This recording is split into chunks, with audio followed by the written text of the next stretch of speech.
a lot of my clients say, all these professionals tell me that they will do anything they can to help me.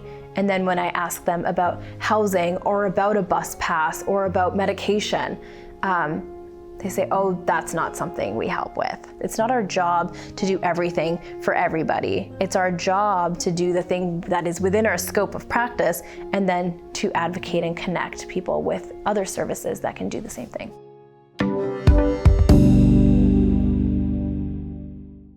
What do you see first responders and health professionals doing wrong when they spot the signs and then go into the next step? So I think especially with underserved communities or marginalized communities, we have a tendency to impose our own values of what relationships are supposed to look like. And so we kind of erase cultural norms. And for example, if we think about gender equity in relationships, that's not the case for so many traditional or cultural groups. And so just because a woman's role is in the home and usually is a more quiet or subservient role doesn't necessarily mean that she's being controlled by her partner. And so we as health professionals and as first responders need to hear people as they're saying it, as opposed to assuming that relationship dynamics are problematic. Yeah. So that's number one. I think the other thing is to really think about, how do we get information from our clients in a way that we're building that trust? And it's hard for both first responders and health professionals that have a very minimal amount of time. And so being careful to not come across as judgmental, or to really just not be judgmental, because usually we come across as judgmental when we are being judgmental. And so being able to recognize what exactly we're trying to ask someone and being thoughtful about the words and the language we're using and not making commitments that we can't follow through with.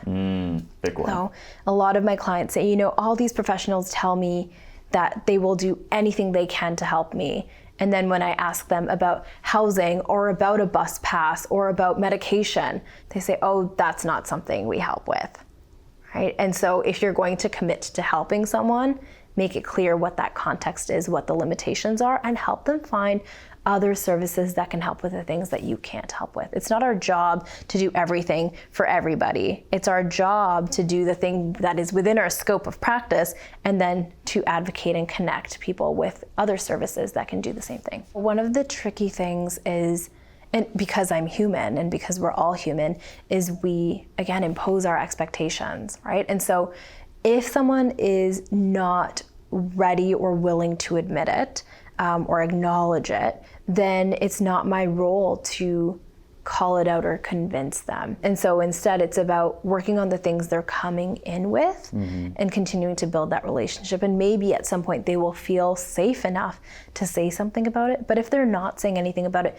that is a way that they are protecting themselves, and that is a way that they are exerting their agency. For me to take that away or make assumptions about them is to continue to perpetuate the same kind of violence that their partner is perpetuating. What is their next step? One of the most important things is to find out what the person sitting in front of you needs from you, right? And so it might be, get me out of here. Usually it's not, unless someone is explicitly telling you that. Usually it's not, get me out of here. And so the first thing that any health professional, first responder can do is recognize their own bias, recognize their own need to save people or get them out of bad situations. Yes. And so being able to take a step back and really hear what that person needs from you right now and be able to serve them in that way. So how do we do that? How do they do that? Ask. Right. Sometimes we're so afraid to ask the questions. We are, aren't we? And if we suspect intimate partner violence, or even if we don't, we should just be asking. The same way we ask people about suicide and self-harm, we should be asking about whether intimate partner violence is a part of their relationship. And so if we ask the question, we get an answer. We might not always get a straightforward answer, but we might. But what is the exact question to ask? Are you experiencing intimate partner violence in your relationship? It can be as simple as that. You're not going to offend anyone. And when you've asked that to people, what are some of the responses you've gotten? They come in all shapes and forms. And sometimes it's, no, my partner is this and this and this, but we work well together, or I love him and he loves me, and that's kind of the end of it. And sometimes it's, I've often wondered about it, but I'm not sure, and I've heard other people have had much worse experiences, so I don't think mine is actually abuse, or mine is not a big deal. And there's a lot of that comes up. Do you get the people who say, no, and for you to ask that is so insulting and so rude? Absolutely not. I've No? never heard that before. Wow. Yeah. That's, I guess, good news. It is. And I think that is the fear. It's the fear that someone is going to come at us with that answer. Even if they do, life goes on. Yeah. But the likelihood of someone actually having that kind of response is minimal. Right. Especially if you've taken the time to look at the signs, get the education that you've provided in the previous sessions. You're coming from a space of education and compassion as well. So when they ask that question, and I'm kind of looking at their responses in two big buckets. They'll say, I'm fine, I don't need anything. Or they'll say, things aren't great, and I could use some help. Would that kind of be accurate on the two generalized buckets? Yep. So if they answer from the first bucket of, everything's fine, thank you for asking, what should a healthcare worker or responder do then? What the person came in for. Okay. It's fine to ask at a later date as well. But if the person came in for a physical, a checkup, a vaccination, do the thing that they needed you to do. If someone is looking for housing, help them with housing. We don't know the repercussions of helping someone find housing. Now, if they come from the other bucket of, this has been really bad and I just don't know what to do. Then asking them what you can do for them. What kind of support do they need? Do they need to find a lawyer? Do they need to talk to a police officer to understand the laws around reporting and charging? Do they need someone to help them find housing? Do they need a bus pass so they can go to appointments without being watched all the time? Whatever it is that we can help. Usually these things are more practical in nature.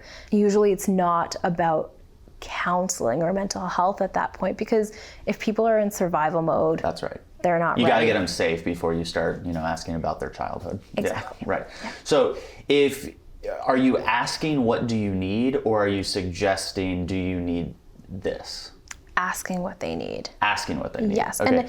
And it can be a conversation. So it might not necessarily be that they say, this is the plan as I need it, do all these things for me, but it might be, I don't know. And then it can be a conversation. And so we don't need to be afraid of having those conversations, and we can't expect people to know exactly what they need to get them out of a situation. If they knew how to get themselves out of the situation, whatever that ends up looking like, they would have done it themselves.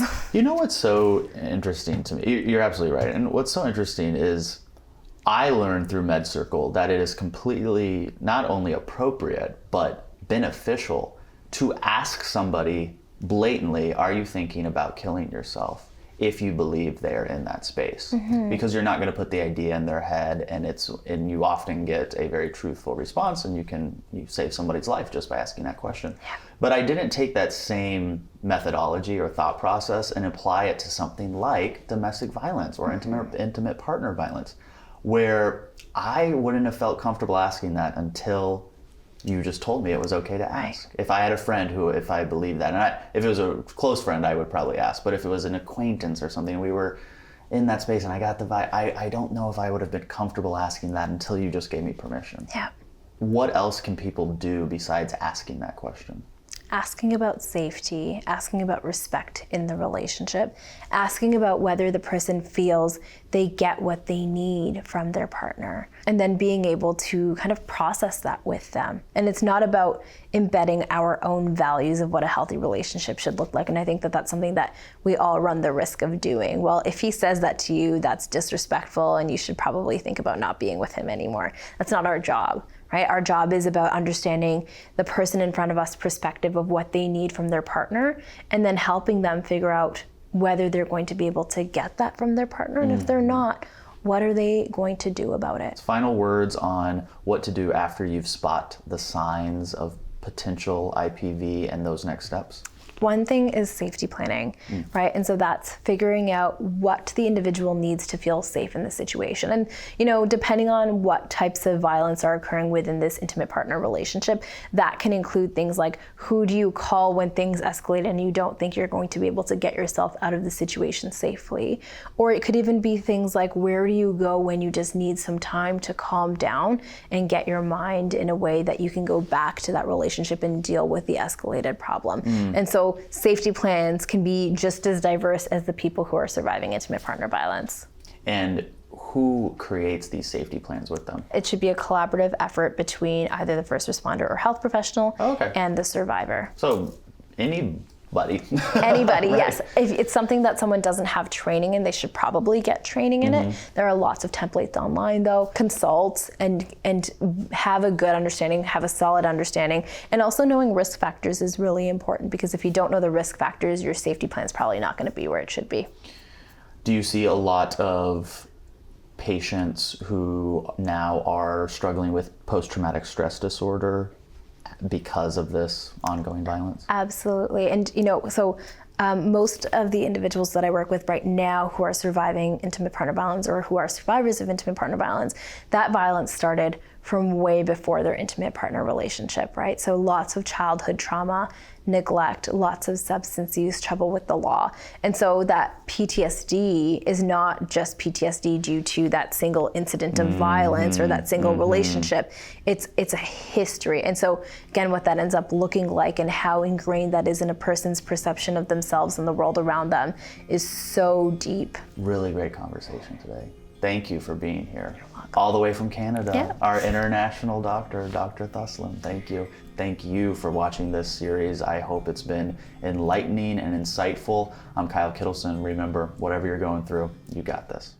Thanks for watching. Check out the links below for more information on how to access this full series, and subscribe to our YouTube channel to watch new mental health videos every week. Did you like what you heard in this video? If you want to ask a MedCircle doctor a question directly, you can learn how by visiting the links in the description below.